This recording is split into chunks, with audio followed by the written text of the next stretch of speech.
দেখো বন্ধুরা, বাজার থেকে কিন্তু বোয়াল মাছ নিয়ে চলে এসেছে। আর মাছটাকে খুব ভালো করে ধুয়ে একটু হলুদ, লবণ আর সরষের তেল মেখে রেখে দিয়েছি। এবার কড়াইতে তেল গরম করতে দিয়েছিলাম, তেলটা গরমও হয়ে গেছে। এবারে মাছগুলো একে একে তেলের ভেতর দিয়ে দেবো। আস্তে করে উল্টে দেবো মাছটা।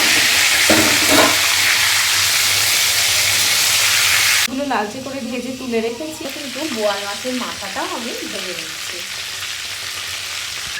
মাছের মাথাটা ওদিকে ভাজা হতে থাক, আর আমি নিয়েছি একটু মশলা, যার মধ্যে আছে পেঁয়াজ কুচি, আদা আর রসুন, সাথে আছে কাঁচা লঙ্কা। আপনারা যে যেরকম ঝাল খান সেই হিসেবে কিন্তু লঙ্কাটা ব্যবহার করবেন। এইবার আদা, রসুন আর কাঁচা লঙ্কাটা একটা পেস্ট বানিয়ে নেব। মশলাটা বেটে নিয়েছি, এটা একটা বাটিতে বার করে নেব।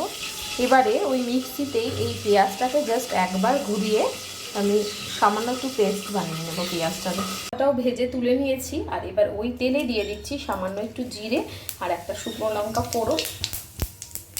ফোড়নটা রেডি হয়ে গেলে যে পেঁয়াজটা বেটে রেখেছি সেই পেঁয়াজ বাটাটা দিয়ে দিচ্ছি একটু মিক্সির বাটি ধোয়া জলটা পেঁয়াজের সাথেই দিয়ে প্রথমে পেঁয়াজটাকে একটুখানি কষে নেব তেলের মধ্যে।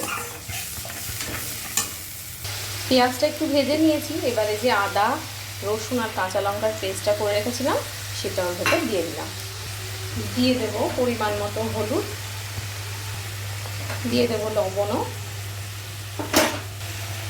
আর দেবো কাশ্মীরি রেড চিলি। এটা কালারের জন্য দিয়েছি, আপনারা চাইলে নাও দিতে পারেন। এবার খুব ভালো করে কিন্তু মশলাটা থেকে তেলটাও ছাড়তে লেগেছে। এইবার এই অবস্থায় দিয়ে দেবো পরিমাণ মতো জল। খুব একটা ঝোল হবে না মাছটা, সেজন্য অল্প করেই জল দিয়েছি।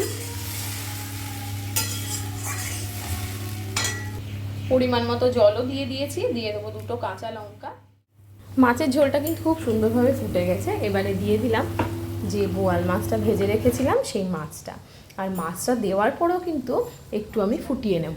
এটা খুব একটা ঝোল হবে না, একটু মাখা মাখাই হবে, মানে কালিয়া যেরকম হয় ঠিক সেই রকম হবে এটা। তো আর ফুটিয়ে নিয়ে দিয়ে দিচ্ছি শেষের থেকে একটু কিন্তু গরম মশলা।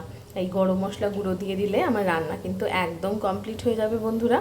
আর এই বোয়াল মাছের কালিয়ার রেসিপিটা তোমাদের কীরকম লাগলো অবশ্যই কিন্তু জানাতে ভুলবে না বন্ধুরা।